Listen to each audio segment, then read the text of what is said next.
क्योंकि मैं जो आज देख रहा हूं सोनम वांगचुक, आपका ये अभियान सोशल मीडिया पर वायरल हो रहा है, आपकी बात पूरा देश सुन रहा है और आपने अपील की है देश ही नहीं दुनिया में रहने वाले हिंदुस्तानियों से। 150 करोड़ के आसपास 130, 35, 40 करोड़ अगर हिंदुस्तानी एक हो जाए, आपको क्या लगता है क्या असर होगा अगर हम चाइनीज प्रोडक्ट्स का बॉयकॉट करेंगे? तो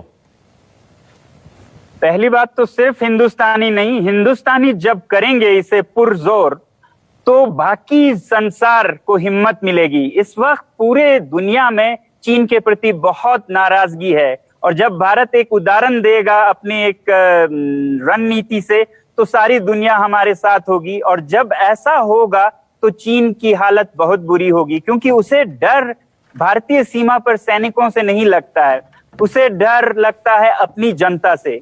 जब उसकी इकोनॉमी डगमगाएगी जैसे कि अभी है, कोरोना के चलते फैक्ट्रियां बंद हैं, बेरोजगारी 20% तक पहुंची है, तो उसे डर है कि कहीं क्रांति ना हो जाए, तियाननमेन स्क्वायर के जैसा वाकया ना हो जाए और वो लोग राज करने की तो बात छोड़िए, जेलों में बंद हो जाएंगे। तो इसलिए वो ये कर रहे हैं रोकने के लिए कुछ भी, अपने नाराज जनता को उनके ध्यान हटाने के लिए हमसे ये दादागिरी कर रहे हैं। तो इस पे अगर भारत के लोग मिसाल दें और दुनिया के लोग जुड़ जाएं, मैं अगले कुछ दिनों में पहले जून के पहले हफ्ते में विश्व भर के लिए एक वीडियो बना के अपील करना चाहता हूं, जिससे कि बहुत बड़ा असर हो। और आप देखेंगे अगर हम अपनी पूरी जोर के साथ इसे निभाएं तो बहुत बड़ा असर होगा। और सोनम वांगचुक साहब, मुझे समझ में आ रहा है, क्योंकि जो गुस्सा और नाराजगी आप महसूस कर रहे हैं वो हर हिंदुस्तानी महसूस कर रहा है। और आपने जो वीडियो सोशल मीडिया पर शेयर किया, आपने उसमें मेंशन भी किया है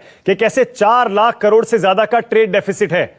हम उनके साथ सामान खरीदते हैं, उनको पैसा पहुंचाते हैं और वो उसी पैसे का इस्तेमाल बॉर्डर पर हमारे सैनिकों से लड़ने में कर रहे हैं। क्या यह भी एक नाराजगी की आपकी वजह है क्या? जी बिल्कुल। तो इस बारे में नाराजगी मुझे चीन से नहीं बल्कि अपने देश से है कि हमारे जो टेक्नीशियंस हैं वो ढंग के एप्स नहीं बना पा रहे हैं जिसे हमारे युवा प्रयोग करें। हमारे फैक्ट्रियां, हमारे मजदूर, उन्हें और एफिशिएंट होने की जरूरत है ताकि हमारे सारे सामान भी मुकाबला कर सकें। तो मैं अपील ये भी करता हूं कि हम अपनी हालत को भी सुधारें, हमारे स्कूलों में शिक्षा अच्छी हो। तो सीमा पर जैसे सैनिक हैं उस तरह से मैं सोचता हूं कि हर शिक्षक एक सैनिक है जो आगे की पीढ़ी को तैयार करता है। हर डॉक्टर एक सैनिक है जो कि हमारे देश के सभी लोगों को स्वस्थ रखे।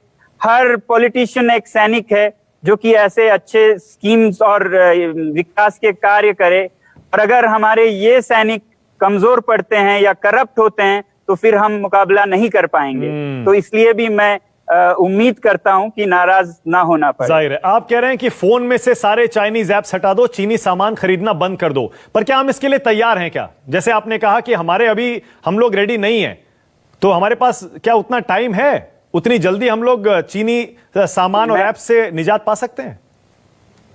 मैंने कहा है कि 1 हफ्ते में ऐप्स सॉफ्टवेयर हटाइए और 1 साल में हार्डवेयर। तो 1 साल में अगर हम हार्डवेयर हटाने लगे और उस 1 साल में भी पहले साल में हम जो क्या कहते हैं फिनिश्ड प्रोडक्ट्स जो बन के आती है वहां से उनको हटाएं, या फिर नॉन एसेंशियल जो जरूरी भी नहीं है उनको हटाएं जिंदगी से। फिर दूसरे साल तक हम कंपोनेंट्स या रॉ मटेरियल्स को भी हटाएं। तो ये हो सकता है क्योंकि 2 साल में और विकल्प निकलेंगे। मेरा अगला सवाल यह है सोनम वांगचुक साहब, इस बार हमने डोकलाम देखा और उसके बाद पिछले 1-1.5 महीने में हमने 3-4 घटनाएं देख ली हैं बॉर्डर पर।